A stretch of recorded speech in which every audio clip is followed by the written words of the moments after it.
Follow dan mention di akun Twitter serta Instagram di @radiodakta. Rekan Dakta, saatnya kita masuk dalam bincang sehat Radio Dakta bersama mitra keluarga dengan tema endoskopi saluran cerna, apa yang perlu kita ketahui. Dan sudah hadir rekan Dakta di pagi hari ini melalui aplikasi Zoom kami bersama narasumber kami Dr. Swito Indra, spesialis penyakit dalam KGEH Finasim. Kita sapa terlebih dahulu. Selamat pagi Dr. Swito. Selamat pagi, Mbak Ufi. Selamat pagi, pemirsa Dakta sekalian. Kabar sehat, dokter ya? Selalu sehat. Selalu sehat, apalagi di tengah pandemi Salam seperti sehat ini. semuanya. Tetap harus menjaga kesehatan kita, dokter ya. Ya, Baik, dan ditemani dari mitra keluarga ada Bu Nawang. Assalamualaikum, Bu Nawang. Waalaikumsalam warahmatullahi wabarakatuh, Mbak Ulfi. Kabar sehat, Bu Nawang ya? Alhamdulillah sehat. Alhamdulillah sehat. Baik, saya ke Dokter Suito. Ini eh, pada pembahasan kita di pagi hari ini endoskopi saluran cerna apa yang memang perlu kita ketahui. Silakan, Dokter Suito. ya. Jadi endoskopi saluran cerna itu adalah suatu prosedur teropong untuk melihat keadaan di dalam saluran cerna kita. Biasanya kita ada dua jenis endoskopi saluran cerna, yaitu endoskopi saluran cerna atas dan endoskopi saluran cerna bagian bawah. Untuk endoskopi saluran cerna bagian atas itu biasanya kita sebut sebagai gastroskopi atau sebagian juga menyebut sebagai esophago-gastroduodenoskopi, yaitu suatu prosedur saluran cerna untuk melihat bagian dari kerongkongan atau esofagus kita, kemudian ke lambung, kemudian usus 12 jari, menggunakan suatu alat yang namanya scope. Nah, sedangkan endoskopi saluran cerna bagian bawah, kita melihat usus besar sampai di muara usus kecil pada usus besar. Tujuannya ini adalah untuk memeriksa dan melihat secara visual kelainan-kelainan yang ada sehubungan dengan keluhan-keluhan yang diajukan oleh pasien. Biasanya begitu. Baik. Dan ini prosedur seperti apa, Dok, untuk endoskopi ini? Ya, biasanya kalau untuk persiapannya kita membutuhkan pemeriksaan laboratorium pendahuluan, karena pada saat ini biasanya kita lakukan prosedur itu dengan anestesi, dengan pembiusan. Jadi pasien ditidurkan dan dilakukan pemeriksaan saat pasien itu tidur. Jadi dilakukan pemeriksaan darah lengkap, kemudian pembekuan darahnya harus baik, kemudian fungsi hati, fungsi ginjal, gula darah, itu dilakukan pemeriksaan itu. Kemudian pada masa pandemi seperti sekarang, semua pasien yang akan menjalani prosedur endoskopi harus di PCR, di swab, untuk menjamin bahwa tidak akan terjadi penularan COVID di ruang prosedur. Begitu. Nah, kemudian pasien untuk pemeriksaan endoskopi saluran cerna atas atau gastroskopi itu biasanya pasien dipuasakan selama 6 jam, jadi tidak makan, tidak minum. Sedangkan untuk pemeriksaan endoskopi saluran cerna yang bagian bawah, ada prosedur tambahan, yaitu sehari sebelum prosedur dilakukan pencucian usus. Jadi pasien minum pencahar sampai ususnya bersih. Kemudian baru dilakukan pemeriksaan kolonoskopi pada keesokan harinya. Ya. Ini untuk prosesnya berapa lama, dokter? Biasanya kalau pemeriksaan untuk saluran cerna bagian atas hanya sebentar.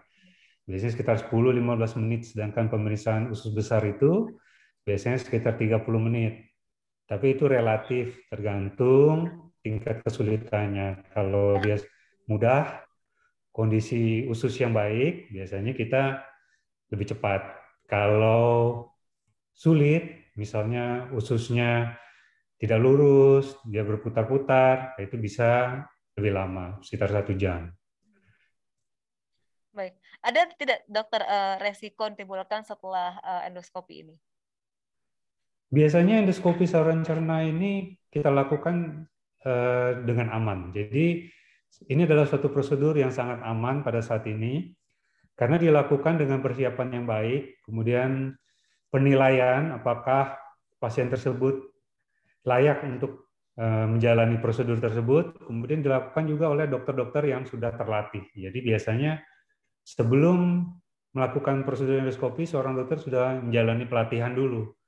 Sudah belajar dengan baik, sudah dilatih sampai dia mahir, baru diberikan license-nya, diberikan izinnya untuk melakukan prosedur. Seperti itu. Biasanya itu aman, cuma secara teoritis bisa ada resiko. Resiko itu ya sehubungan dengan pembiusan yang dilakukan, ya resiko pembiusan. Kemudian pada saat karena endoskopi itu dengan memasukkan alat teropong ke dalam badan melalui mulut atau melalui bawah, melalui anus, jadi ada risiko perlukaan di saluran cerna, risiko refleks-refleks yang kita sebut vagal sehingga mengganggu tekanan darah. Tapi itu hampir tidak pernah kita temukan pada masa sekarang ini.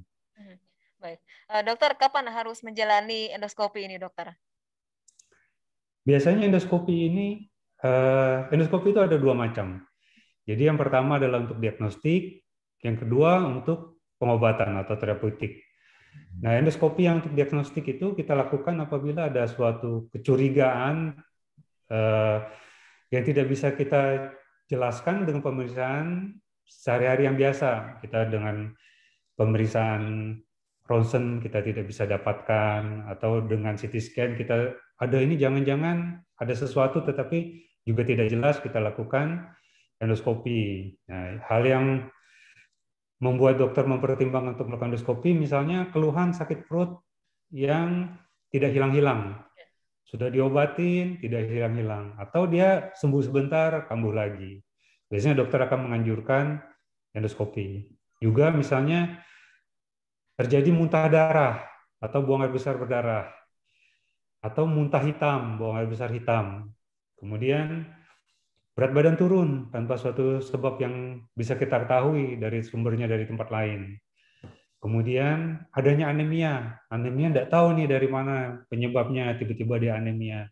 Nah, itu merupakan indikasi-indikasi untuk melakukan prosedur endoskopi. Kadang-kadang untuk menjawab kecemasan, misalnya pada orang yang cemas sekali, dia khawatir sekali akan terjadi sesuatu di dalam organ saluran cernanya, itu juga kadang dokter mempertimbangkan untuk melakukan itu untuk menunjukkan kepada pasien ini ada atau tidak kelainan. Kemudian pada pasien-pasien dengan risiko tinggi saat ini juga dimasukkan sebagai suatu indikasi untuk saluran cerna, endoskopi saluran cerna. Risiko tinggi itu tentu maksudnya adalah risiko tinggi kelainan pada saluran cerna, seperti pasien-pasien yang keluarganya banyak kanker usus misalnya.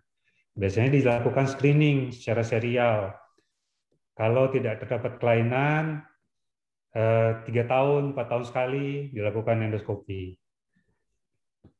Iya, baik. Begitu, Mbak. Baik. Jadi ada atau tidak penyakit ini bisa diendoskopi untuk melihat begitu, dokter ya? Ya.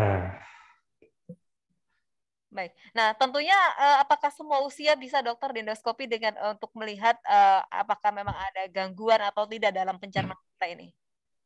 Ya, pada prinsipnya semua usia bisa dilakukan, tetapi ada pembagian juga menurut usia. Biasanya kalau anak-anak yang melakukan endoskopi itu adalah dokter anak. Sedangkan kalau pada pasien-pasien dewasa sampai tua yang melakukan endoskopi itu adalah dokter spesialis penyakit dalam. Kadang-kadang ada juga dokter anak yang melihat pasiennya sudah agak besar nih, terus dikonsulkan ke dokter penyakit dalam untuk dilakukan endoskopi karena kebetulan misalnya di rumah sakit tersebut dokter anaknya tidak ada yang mengerjakan endoskopi. Jadi itu kolaborasi kerjasama antara spesialisasi di rumah sakit. Iya, dokter biasanya kalau mendengar kata-kata kedokteran suka agak menakutkan. Apakah semenakutkan itu Pak dokter untuk endoskopi dilakukan kepada mereka yang memang ada penyakit begitu di pencernaannya? Ya, yang menakutkan itu seringkali prosedurnya. Pasien merasa, wah ini tentu suatu prosedur yang menyakitkan. Tetapi itu sekarang sudah bukan menjadi isu lagi, bukan menjadi masalah. Karena apa? Karena kita sudah menggunakan anestesi, jadi pasien tidur saja dan selesai. Kemudian mengenai temuan, kadang-kadang ada juga pasien, wah jangan-jangan nanti penyakit saya ketahuan. Jadi menakutkan, dia takut dengan taunya terhadap penyakit, jadi lebih baik tidak tahu. Tapi sebenarnya kalau kita menggunakan penalaran yang baik, tentu kita mengetahui akan lebih baik. Karena tidak mengetahui bukan berarti tidak ada, tetapi kalau kita tidak mengetahui, kita tidak ada suatu upaya atau effort untuk pengobatan. Sedangkan kalau kita mengetahui, misalnya ada kelainan di dalam usus kita dapat mengobati. Siapa tahu kelainan yang kita temukan itu dapat disembuhkan. Ya, kalau untuk mengetahui hasil dari endoskopi ini sendiri bagaimana, dokter? Hasil itu ada dua macam di dalam endoskopi. Jadi hasil yang pertama itu biasanya hasil berupa gambar. Hasil berupa gambar biasanya pada saat pasien pulang sudah diberikan gambar hasil endoskopinya dengan ekspertisenya, penjelasan hasilnya, tulisan-tulisan yang menjelaskan apa yang terjadi, apa yang tampak di dalam saluran cernanya. Yang lain lagi adalah biasanya berupa hasil biopsi. Biopsi itu biasanya nanti dikirim ke laboratorium untuk dievaluasi oleh dokter spesialis patologi anatomi. Nanti dari dokter patologi anatomi akan menyampaikan hasilnya apa secara sel-selnya, jadi secara patologi anatomi. Jadi didapatkan sel apa di sana, sehingga kita mendapatkan gambaran yang lebih jelas mengenai kondisi sel-sel di dalam saluran cerna itu. Nah, itu membutuhkan waktu sekitar 10 hari kerja biasanya. Baik, jika sudah mengalami permasalahan dalam saluran pencernaan kita, apakah ini memang satu-satunya opsi untuk dilakukan endoskopi ini, dokter? Endoskopi bukan satu-satunya opsi, tetapi endoskopi merupakan salah satu upaya, merupakan suatu sarana tambahan untuk mendapatkan data yang lebih banyak di dalam saluran cerna tersebut. Bukan semua kelainan saluran cerna itu akan di endoskopi, tetapi pada kasus-kasus yang memang ideal. Jadi dokter biasanya akan memilah-milah, oh ini perlu dilakukan endoskopi, oh ini tidak usah, gitu. Baik, Dokter Suito, kita jeda sejenak dan kami mengundang rekan dakta untuk bergabung bersama kami di 0218816363 atau WhatsApp 0815111007. Dakta Radio, bijak dan cerdas. Agar Indonesia yang lebih sehat sejak tahun 1989, Mitra Keluarga telah sukses membangun jaringan rumah sakit yang dipercaya oleh keluarga Indonesia hingga kini. Dengan layanan unggulan serta ditunjang beragam fasilitas, Mitra Keluarga berkomitmen untuk optimalkan kualitas hidup orang banyak dengan pelayanan yang penuh kasih sayang, terpercaya, dan fokus pada pelanggan. Ikuti Bincang Sehat bersama Mitra Keluarga Bekasi on air melalui aplikasi Zoom pada Rabu 16 Februari 2022 pukul 8 hingga 9 waktu Indonesia Barat. Mitra Keluarga Bekasi beralamat di Jenderal Ahmad Yani, Kayuringin Jaya, Kota Bekasi. Mitra Keluarga Bekasi Timur, Jalan Pengasinan, Rawasemut, Margahayu, Bekasi Timur, Kota Bekasi. Info lengkap klik websitenya mitrakeluarga.com. Follow Instagramnya @mitrakeluarga. Jangan lewatkan Bincang Sehat bersama Mitra Keluarga Bekasi on air melalui aplikasi Zoom pada Rabu 16 Februari 2022 pukul 8 hingga 9 waktu Indonesia Barat di Radio Dakta 107 FM, bijak dan cerdas.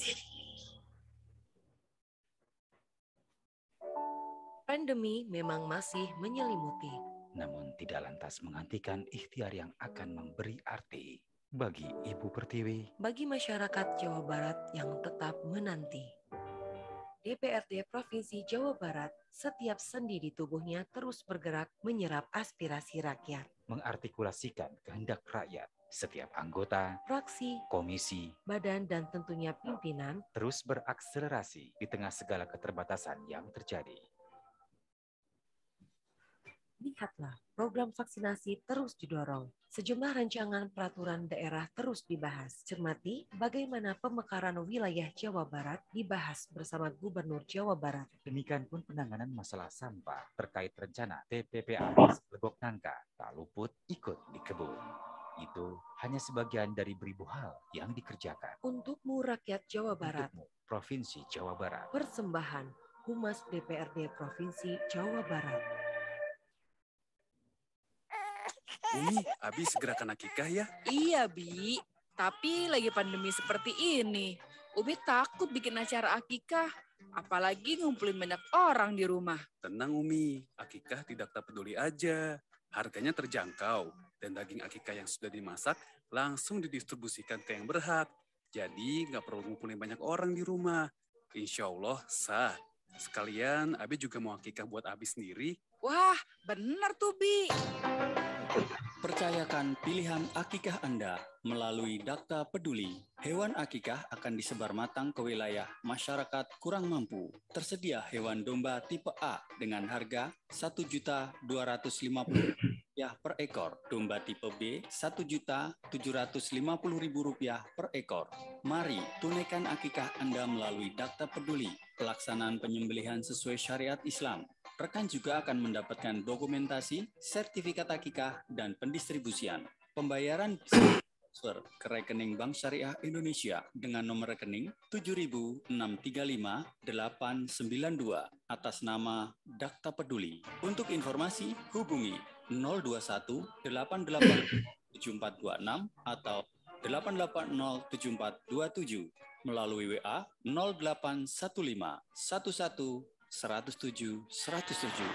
Akikah berbagi, kerjasama Dakta Peduli dengan Agro Surya. Dakta Radio, bijak dan cerdas.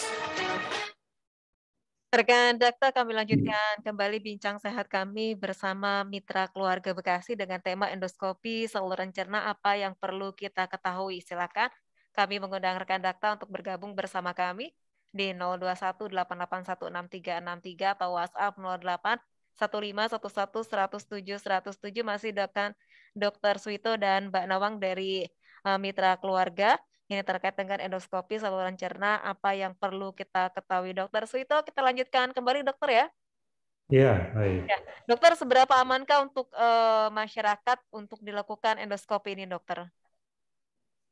Jadi ini adalah prosedur yang sangat aman sebenarnya, tidak perlu dikhawatirkan. Memang di dalam prosedur kedokteran itu tidak ada yang tidak berisiko, tetapi kalau kita timbang-timbang, risiko yang terjadi itu sebenarnya bukan hanya pada prosedur kedokteran saja. Ya.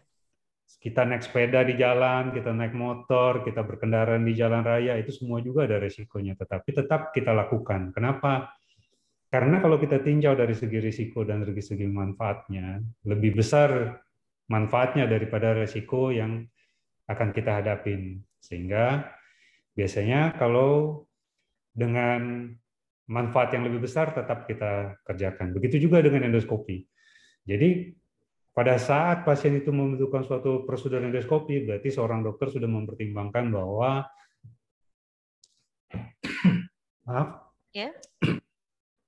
risiko yang akan dihadapi oleh seorang pasien itu sudah jauh lebih kecil daripada manfaat yang akan dia dapatkan dengan prosedur endoskopi tersebut.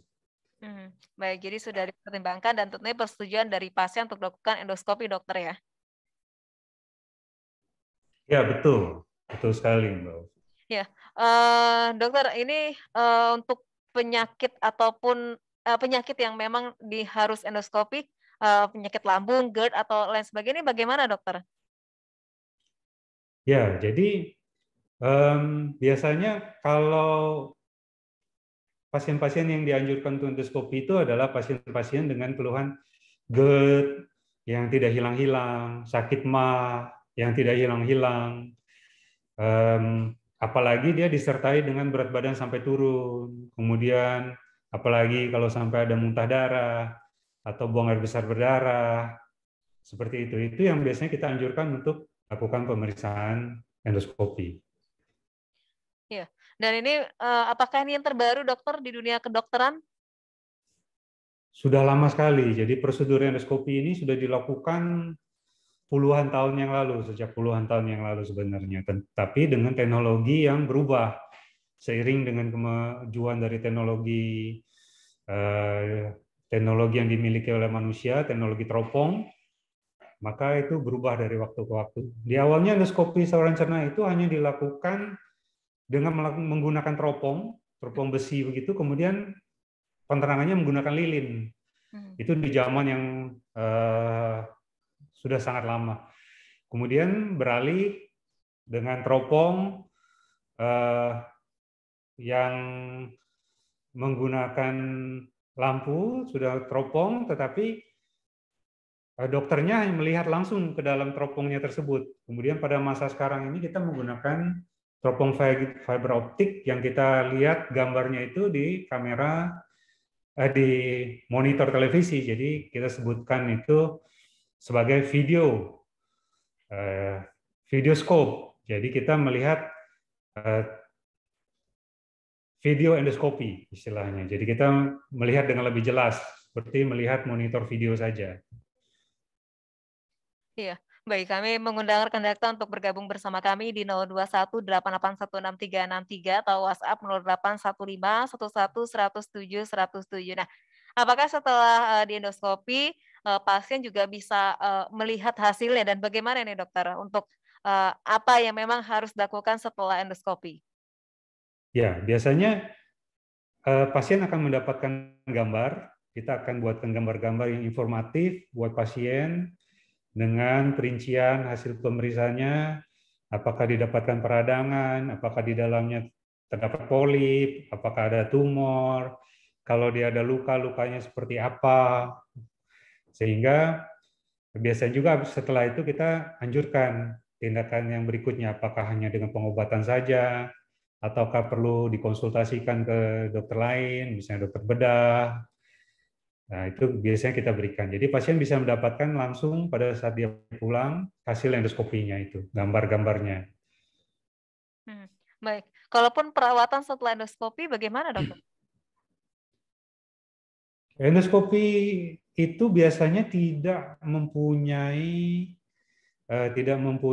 risiko ketidaknyamanan. Biasanya pasien habis endoskopi, kalau endoskopi diagnostik, tentu dia hanya ngantuk saja. Setelah endoskopi dia masih ngantuk begitu. Ya, nah yang perlu untuk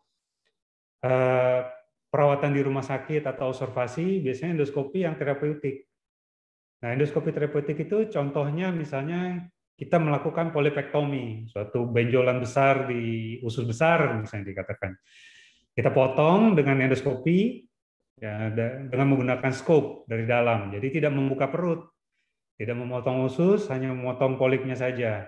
Biasanya tetap kita observasi. Atau misalnya pada prosedur endoskopi yang lebih canggih, misalnya suatu RCP. RCP itu endoskopi untuk melihat kondisi saluran pedu, misalnya. Dia ada batu saluran pedu, kita keluarkan, kemudian dia observasi di rumah sakit. Nah, tapi kalau untuk diagnostik, untuk teropong saja, atau dia biopsi kecil saja, biasanya tidak dibutuhkan perawatan di rumah sakit karena tidak menimbulkan keluhan nyeri dan pasien tidak perlu dirawat. Baik, kami juga masih mengundang rekan dakta untuk bergabung bersama kami di 0815111007 atau telepon di 0218816363. Dokter, ini kan endoskopi ini saluran cerna atas atau bisa atas bawah, dokter? Jadi endoskopi itu meliputi endoskopi saluran cerna atas dan bawah. Kalau selain endoskopi saluran cerna, sebenarnya endoskopi juga bisa digunakan untuk melihat saluran pedu, yang itu yang saya singgung tadi, RCP. RCP itu singkatan dari endoscopic retrograde cholangiopancreatography. Jadi suatu metode endoskopi untuk melihat apakah ada batu di dalam saluran pedu misalnya. Biasanya pasien-pasien datang dengan keluhan kuning, kemudian kita lihat apakah ada batu, apakah ada penyempitan di muara saluran pedunya sehingga menyebabkan hambatan aliran pedu, sehingga pasien jadi kuning. Dan kalau kita melihat itu ada batu, atau ada sumbatan di saluran pedunya, kita bisa upayakan untuk mengatasi sumbatan tersebut. Salurannya bisa kita lebarkan, batu kita keluarkan. Seperti itu. Jadi endoskopi bisa saluran cerna atas, bisa saluran cerna bawah, bisa juga endoskopi saluran pedu. Selain ERCP, endoskopi saluran pedu yang lain yang kita bisa lakukan, sekarang ini ada teknologi baru yang namanya kolangioskopi. Jadi kita melakukan endoskopi untuk melihat saluran pedu betul-betul. Jadi dari scope, dari alat teropong kita yang untuk melihat saluran cerna itu, kita masukkan lagi teropong yang lebih kecil ukurannya, sehingga dia bisa masuk ke dalam saluran pedu dan kita meneropong saluran pedu itu seperti kita meneropong usus kita. Seperti itu.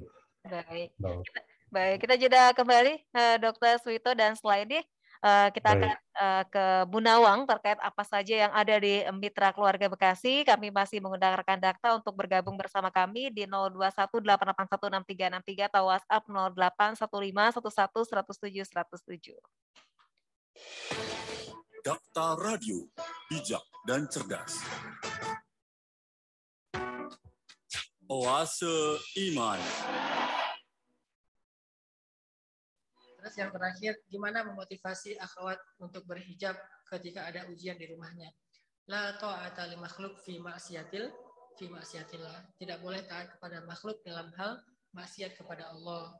Tetapi bukan berarti kita durhaka kepada orang tua. Karena tetap memperlakukan kedua orang tua dengan cara yang baik, walaupun tidak boleh taat. Kan jelas ayatnya.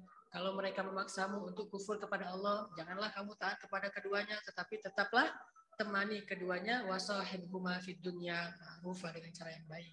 Sa'ad bin Abi Waqqas dulu pernah ngalamin kayak gitu-gitu. Makanya perlu kita pahami, durhaka kepada orang tua itu tidak selalu asal buat orang tua kita sedih berarti durhaka, nggak selalu. Lihat dulu kenapa dia sedih. Kalau orang tua kita baper bukan karena Allah, itu bukan durhaka. Dia baper gara-gara kita sholat. Kayak dulu saya pernah awal-awal hijrah, jadi rajin sholat ke masjid, ayah saya khawatir. Karena selama ini saya jarang ke masjid, tiba-tiba jadi rajin, ayah saya malah khawatir. Anak ABG ke masjid, kan itu aneh. Bang, manggilnya kan saya orang Aceh, dipanggil Bang. Dari mana? Dari masjid. Ya gitu. Ah, masjid, kok kamu sehari sering banget ke masjid? Ada apa sih di masjid itu? Kamu ikut aliran sesat ya? Jadi khawatir gitu. Apalagi saya pakai jubah, terus waktu itu senang pakai jubah putih, peci putih, sorban putih. Kalau saya lewat, anak-anak kecil di kampung bilang, mak, itu ada malaikat lewat katanya. Saking mereka aneh ngelihat penampilan yang kayak gitu. Tapi bukan berarti gara-gara orang tua saya jadi sedih gara-gara saya ke masjid, berarti saya durhaka. Belum tentu. Kalau orang tua kita kecewa, sedih, marah, bukan karena salah kita yang syar'i, maka keep the faith, istiqomah aja. Yang penting jangan buat mereka sedih karena akhlak kita yang buruk. Tetap jaga akhlak, tapi tidak perlu taat.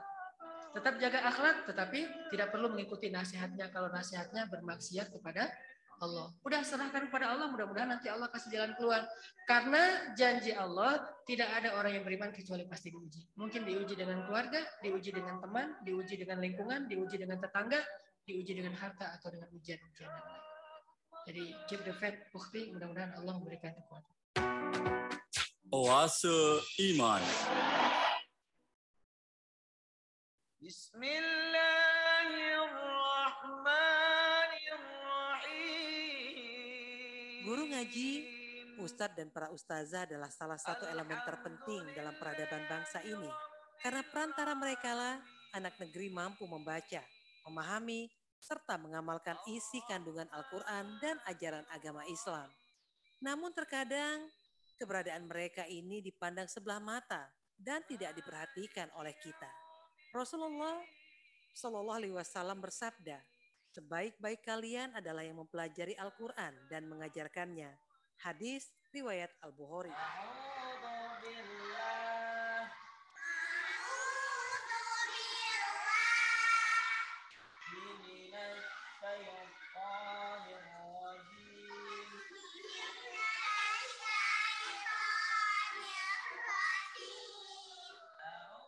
Kita mungkin tidak punya waktu atau kurang mampu untuk mengajarkan Al-Quran.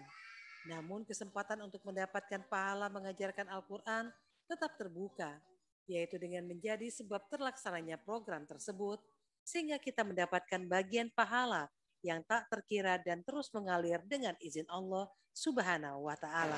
Saya atas nama Fendi, guru ngaji di Royal Platinum, mengucapkan banyak terima kasih kepada Radio Dakta 107 FM memberikan bingkisan sembako dalam rangka Dakta Peduli Guru Ngaji. Nama saya Abdul Qadir SPDI, mengajar guru TPQ di Masjid Jami At-Taqwa Academy, mengucapkan jazakumullah khairan jaza. Terima kasih banyak kepada Radio Dakta. Mengucapkan ribuan terima kasih atas bantuan dari donatur. Mudah-mudahan sembako yang bermanfaat untuk dunia dan akhirat. Saya mengajar di Masjid Jami An-Nur, di Musolah Al-Mu'minat, dan di Yayasan Al-Barqiyah. Dakta Peduli terus mengajak rekan Dakta untuk berpartisipasi dalam program Peduli Guru Ngaji. Donasi bisa Anda transfer melalui Bank Syariah Indonesia. Nomor rekening 7.635.892 atas nama Dakta Peduli. Informasi dan konfirmasi donasi bisa hubungi call center Dakta 8807426 8807427 atau WA 0815 11 107 107. Dakta Peduli agar hidup lebih berarti. Dakta Radio, bijak dan cerdas. Rekan Dakta, kami lanjutkan kembali bincang kami bersama Mitra Keluarga Bekasi dengan tema endoskopi saluran cerna dan apa yang perlu diketahui oleh rekan Dakta. Kita lanjutkan kembali bersama Dr. Suito dan Bu Nawang dari Mitra Keluarga Bekasi. Sebelum dilanjutkan kembali ke Dr. Suito, kita ke Bu Nawang. Bu Nawang.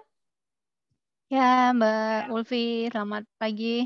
Selamat pagi. Apa saja yang ingin disampaikan dari Mitra Keluarga dan juga ini jadwal praktek Dr. Suito ya? Silakan Mbak Bu Nawang. Baik. Program khusus di Mitra Keluarga Bekasi dalam rangka Hari Kanker Sedunia, kita ada screening kanker payudara, kemudian ada screening kanker prostat. Untuk screening kanker payudara, ada USG payudara dengan harga khusus, ada mamografi dengan harga khusus, USG payudara dan mamografi, kemudian ada harga khusus untuk konsultasi ke dokter tumor dan kanker ya Mbak Ulfi. Kebetulan kami juga ada screening kanker prostat. Semuanya dengan harga khusus. Jadi untuk rekan Dakta yang ingin mengetahui informasi lebih lanjut bisa hubungin di 885 3333 3-nya 4 kali atau WA ke 0811944437. Kemudian untuk jadwal praktek Dr. Suito Indra, Dr. Suito Indra praktek di Mitra Keluarga Bekasi setiap hari Senin, Selasa, Rabu, Kamis, dan Jumat pukul 11.30 sampai dengan 14.00. Mungkin untuk pendaftaran ke Dr. Suito juga bisa WA ke 0811944437. Seperti itu Mbak Ulfi, untuk yang lainnya nanti kita sambung lagi. Baik, terima kasih Bu Nawang. Nanti kita lanjutkan kembali mungkin terkait dengan COVID-19 di Mitra Keluarga. Nanti bisa lanjutkan kembali oleh Bu Nawang. Kita ke Dr. Suito kembali. Dr. Suito. Ya, Mbak Ulfi. Baik. Nah, tentunya apa yang disiapkan dari seorang pasien untuk menjalani endoskopi? Apakah ada sosialisasi ataupun pemberitahuan terkait dengan endoskopi seperti ini dan hasilnya juga seperti ini, dokter? Silakan. Ya, baik. Jadi biasanya pasien sudah dijelaskan dulu indikasi buat endoskopinya. Nah, kemudian yang harus pasien siapkan itu adalah terutama siap mental saja. Karena seringkali pasien sudah ada kesan bahwa endoskopi itu serem, menyeramkan. Tapi sebenarnya pada masa sekarang sudah tidak seperti itu lagi. Endoskopi yang serem, yang menyakitkan itu periodenya sudah lewat, yaitu endoskopi yang waktu itu dilakukan tanpa pembiusan. Jadi waktu skopnya masuk, waktu teropongnya dimasukkan melalui mulut, seperti orang keselak makan mie yang panjang gede gitu. Nah, tetapi sekarang itu sudah tidak terjadi lagi karena pasien ditidurkan, pada saat tidur dilakukan pemeriksaan, dan pasien dibangunkan setelah selesai pemeriksaan. Hasil endoskopi yang sudah kita rekam, sudah kita cetak, akan kita tunjukkan kepada pasien atau keluarganya. Kenapa pada keluarganya? Karena seringkali pasien begitu dia bangun dia masih ngantuk. Sehingga kalau kita ceritakan ke pasiennya dia lupa apa yang diceritakan oleh dokternya. Nah, tapi kalau pasien ingin tahu lagi pada saat dia sudah bangun, dia sudah sadar, atau pada saat dia kontrol ke dokter di poliklinik, dia bisa menanyakan kembali dengan membawa gambarnya. Baik. Nah, alatnya dikasih tahu nggak dokter kepada pasien yang akan melakukan endoskopi ini? Ya, biasanya kita menggunakan alat teropong yang seperti selang. Ukurannya kecil, hanya kira-kira sebesar kelingking kita. Panjangnya kalau untuk endoskopi saluran cerna atas itu kira-kira panjangnya sekitar 1,2 meter, tapi nanti yang digunakan sekitar 60 cm, 70 cm saja. Begitu juga untuk saluran cerna, pemeriksaan saluran cerna yang di bagian bawah, itu panjangnya sekitar 1,2 atau 1,3 meter, 1,4, tapi nanti yang biasanya masuk sampai 70, paling 80 cm saja. Seperti itu. Baik, jadi sebelum endoskopi alatnya dikasih tahu kepada pasien, dan kebanyakan dari mereka ini mentalnya bagaimana, dokter? Ya, sebagian tentu merasa serem, tapi kebanyakan sih setelah kita jelaskan mereka bisa menerima, dan setelah endoskopi banyak yang bilang begini, wah saya pikir sakit sekali, saya pikir serem sekali, ternyata enggak apa-apa, seperti gitu. Jadi mereka mendengar cerita, misalnya, oh temannya, saudaranya kemarin pernah lakukan endoskopi, tidak dibius, tidak nyaman, ternyata setelah dilakukan endoskopi dengan pembiusan, ternyata kok tidak seperti yang diceritakan orang begitu. Jadi menurut saya itu aman, dan pada saat ini juga termasuk pemeriksaan yang cukup nyaman, tidak usah khawatir. Baik, ini karena dibius jadi nggak terasa, dokter ya? Iya, tidak terasa. Beda kalau nggak dibius baru terasa sekali ya. Ya. Ya, baik. Dokter, kalau untuk lansia usia ke atas ini kan tentu juga ada berbagai macam penyakitnya juga. Nah, untuk perawatannya juga berbedakah dengan di bawah lansia ini, dokter? Ya, pada lansia itu kadang-kadang kita temukan misalnya pasien yang sudah ada gangguan jantung misalnya, atau dia ada kelainan paru-paru, kemudian dia mungkin ada gangguan ginjal. Ya. Tentu kita akan observasi dulu, kita evaluasi apakah kondisi kesehatan yang bersangkutan mampu untuk menjalani pemeriksaan tersebut, mampu menjalani pembiusan tersebut. Nah, kalau dia ada kelainan jantung, biasanya kita konsulkan dulu ke dokter jantung untuk dievaluasi jantungnya aman nggak nih untuk menjalani pemeriksaan endoskopi dengan pembiusan. Begitu juga kalau kita curiga, oh ini ada kelainan paru yang kronik, kita akan konsulkan ke dokter paru juga dulu. Kita evaluasi kondisi fisiknya. Apabila kita menimbang bahwa kondisinya aman, kemudian manfaat dari pemeriksaan endoskopi itu atau prosedur endoskopi itu untuk pengobatan misalnya mempunyai lebih besar manfaat daripada risikonya, maka kita kerjakan. Tapi kalau kita berpikir bahwa risiko yang dihadapi pasien lebih besar daripada manfaat yang akan dia dapatkan, tentu akan kita batalkan prosedur tersebut. Baik, dokter, kalaupun ada pasien yang tidak mau diendoskopi, diperbolehkan tidak dokter? Atau mungkin perawatannya akan seperti apa dokter? Ya, jadi endoskopi itu adalah suatu prosedur untuk melengkapi data kita. Nah, biasanya kita lakukan pengobatan. Apabila pasien itu tidak ingin dilakukan endoskopi, ya kita melakukan pengobatan sesuai dengan data yang kita punya sebelumnya. Jadi apa yang kita simpulkan dari data-data yang kita punya dari wawancara, dari pemeriksaan fisik, laboratorium, kita mempunyai data.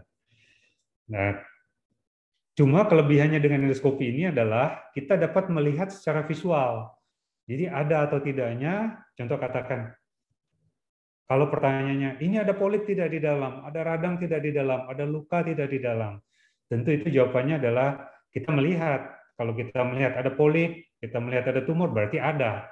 Dan itu kebenarannya adalah 100%. Karena kita lihat, ada luka tidak di dalam, kita lihat tidak ada luka, berarti betul-betul tidak ada luka, karena kita sudah lihat bahwa tidak ada luka. Seperti itu. Jadi, manfaatnya seperti begitu. Kalau tidak, ya kita lakukan pengobatan dengan penalaran, karena kita tidak melihat. Oh ya, dengan hasil pemeriksaan fisik seperti begini, laboratorium seperti begini, kemungkinan besar demikian. Berarti kita melakukan pengobatan sesuai dengan diagnosis pada saat itu. Baik, tapi lebih bagus untuk dilakukan endoskopi, apakah secara detailnya begitu dokter, apakah ada? Betul, karena tidak selalu sama. Hasilnya tidak selalu sama. Kadang-kadang waktu kita lakukan endoskopi, kita menemukan hal yang tidak kita duga sebelumnya. Oh, ternyata kondisinya berbeda dengan yang kita sangkakan. Bisa terjadi seperti itu. Baik, atau juga nanti menemukan di tempat lain ternyata ada yang polip ataupun ada yang luka gitu ya dari keluhan-keluhan sebelumnya dokter ya. Ya. Baik. Dokter, kita jeda kembali, silakan rekan dokter dapat bergabung bersama kami di 0218816363 atau WhatsApp 0815111007.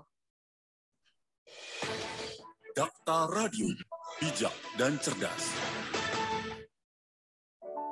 Pandemi memang masih menyelimuti. Namun tidak lantas menghentikan ikhtiar yang akan memberi arti bagi Ibu Pertiwi. Bagi masyarakat Jawa Barat yang tetap menanti. DPRD Provinsi Jawa Barat, setiap sendi di tubuhnya terus bergerak menyerap aspirasi rakyat. Mengartikulasikan kehendak rakyat. Setiap anggota, fraksi, komisi, badan, dan tentunya pimpinan terus berakselerasi di tengah segala keterbatasan yang terjadi. Lihatlah, program vaksinasi terus didorong. Sejumlah rancangan peraturan daerah terus dibahas. Cermati bagaimana pemekaran wilayah Jawa Barat dibahas bersama Gubernur Jawa Barat. Demikian pun penanganan masalah sampah terkait rencana TPPAS Legok Nangka tak luput ikut dikebut. Itu hanya sebagian dari beribu hal yang dikerjakan. Untukmu rakyat Jawa Barat. Untukmu Provinsi Jawa Barat. Persembahan Humas DPRD Provinsi Jawa Barat. Tengah malam, saya dan suami saya sedang dalam perjalanan. Tiba-tiba,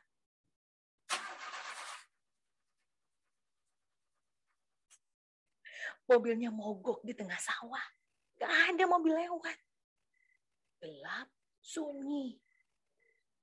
Suami saya cari senter, tapi gak ada. Mama, bangun, Ma. Saya saat itu masih ngantuk. Dia minta wajah saya menghadap mesin yang lagi dibetulin. Ternyata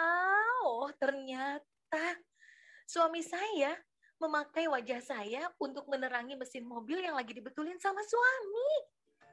Seibu Moist Glow membuat wajah Anda glowing seharian, menghilangkan jerawat, beruntusan, dan flek hitam. 100% alami dan tidak mengandung bahan kimia. Cocok untuk semua jenis kulit. Seibu Moist Glow. Natural Beauty. Terbuka kesempatan untuk Anda menjadi agen Seibu. Untuk informasi produk, hubungi Daktamat 8807426 atau 8807427 atau Wawa 0812 1005 5291. Era penyiaran TV digital sudah hadir di Indonesia dan tidak lama lagi siaran TV analog akan diakhiri, sebagaimana diatur di Peraturan Menteri Kominfo Nomor 11 Tahun 2021 tentang perubahan atas Peraturan Menteri Nomor 6 Tahun 2011 tentang penyelenggaraan siaran. Ada 3 tahapan pengakhiran siaran TV analog yang selanjutnya digantikan dengan siaran TV digital. Sekarang saat yang tepat mengganti channel televisi lama Anda dengan satu langkah beralih ke TV digital.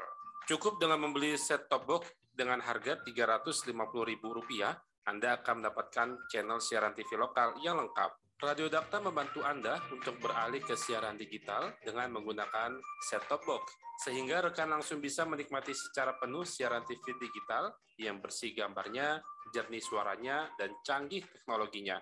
Untuk informasi dan pemesanan set-top box, hubungi call center 8807426, 8807427, atau WhatsApp 0815 11 107 107.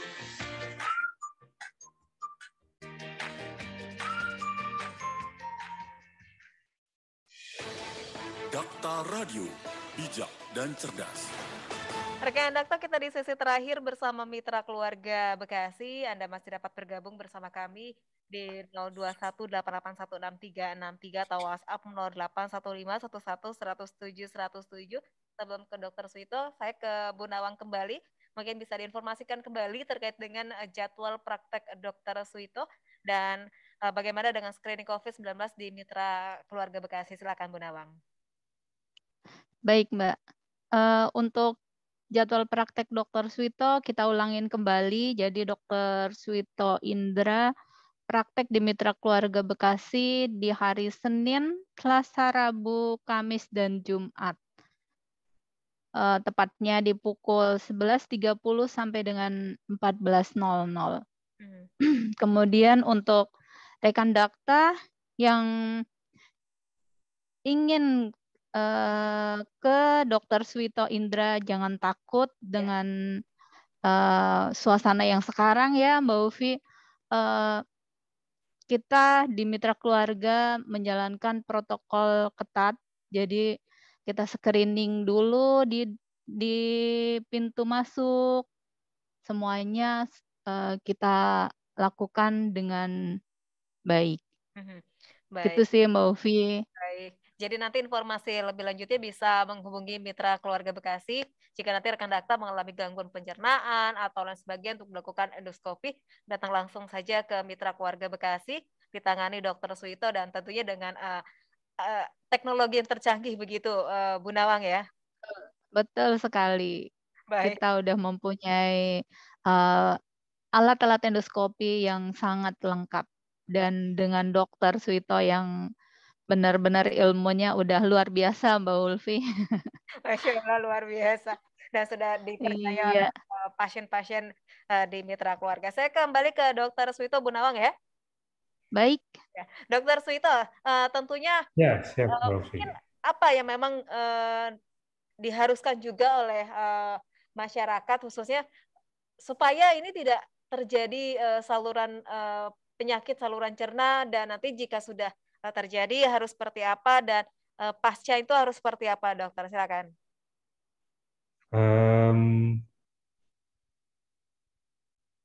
Yang ditanya, maaf, boleh ulang pertanyaannya, Mbak Ufi. Ya, baik. Mungkin apa saran dari Dokter Suito agar masyarakat tidak terjadi gangguan saluran pencernaan, lalu juga jika memang terjadi apa yang harus dilakukan, dan setelah itu apa yang memang harus dilakukan juga, silakan. Oke, ya jadi sebenarnya penyakit saluran cerna itu penyebabnya bermacam-macam. Ada penyakit saluran cerna yang disebabkan karena pengaruh makanan, misalnya orang alergi dengan makanan tertentu. Kemudian ada penyakit saluran cerna yang disebabkan karena kelainan imun. Ada penyakit saluran cerna yang karena dia stres. Ada yang karena kelelahan. Jadi kita melihat penyebabnya apa. Kalau penyakit kelainan saluran cerna itu disebabkan karena alergi makanan, karena dia stres atau kelelahan kerja, tentu itu bisa kita koreksi dengan memperbaiki. Kita memperhatikan makanan apa yang cocok buat kita, Itu yang kita makan, yang tidak cocok kita hindarkan. Kemudian kita mengatur pola hidup supaya istirahat cukup, tidak kelelahan, menghindari stres. Tetapi penyakit-penyakit yang disebabkan misalnya karena kelainan imun kita sendiri, atau penyakit-penyakit saluran cerna yang memang bawaan, karakter dari fisik kita, mungkin memerlukan suatu penanganan khusus, cara-cara khusus sesuai dengan kelainan yang kita temukan. Tapi pada dasarnya, bahwa makan makanan yang baik, istirahat yang cukup, pikiran yang tenang, itu merupakan kunci dari kesehatan. Kalaupun harus dilakukan tindakan dengan endoskopi, jangan khawatir ya dokter ya, karena di mitra keluarga memang sudah dipercaya untuk tindakan seperti ini dokter ya. Iya. Ya, dokter, mungkin apa yang terakhir ingin disampaikan kepada rekan Dakta juga terkait dengan endoskopi di mitra keluarga, silakan dokter. Baik, jadi buat rekan Dakta sekalian, tidak perlu khawatir untuk menjalani prosedur endoskopi, karena prosedur endoskopi itu adalah suatu prosedur yang sangat aman, dan pasien-pasien yang akan menjalani prosedur endoskopi itu sudah dipersiapkan dengan baik. Jadi sudah dilakukan screening, terutama pada masa-masa pandemi seperti sekarang, kita sudah lakukan screening dengan PCR. Setiap pasien yang akan melakukan pemeriksaan endoskopi untuk penyakit-penyakit komorbid, kelainan-kelainan yang bisa berpengaruh terhadap prosedur pemeriksaan endoskopi, sudah juga kita screening dan kita antisipasi sebelumnya. Apabila kondisi kesehatan pasien yang akan menjalani prosedur endoskopi itu ternyata tidak memenuhi syarat, tentu tidak akan kita teruskan pemeriksaan tersebut. Juga selama pemeriksaan, apabila kita menemukan sesuatu yang ternyata tidak bisa kita teruskan, tentu tidak akan kita teruskan. Jadi kita akan memilihkan kepada pasien-pasien yang kita lakukan prosedur di mitra keluarga itu yang terbaik buat pasiennya. Saya rasa begitu yang disampaikan. Dr. Suwito dan Bu Nawang, terima kasih sudah berbincang bersama Dakta. Semoga kita semuanya sehat dan tentunya sukses terus untuk mitra keluarga Bekasi. Terima kasih. Assalamualaikum warahmatullahi wabarakatuh. Amin. Waalaikumsalam warahmatullahi wabarakatuh. Terima kasih Dr. Suwito.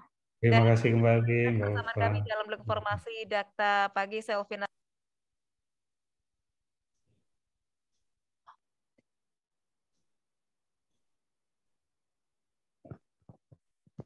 Gak ada suaranya.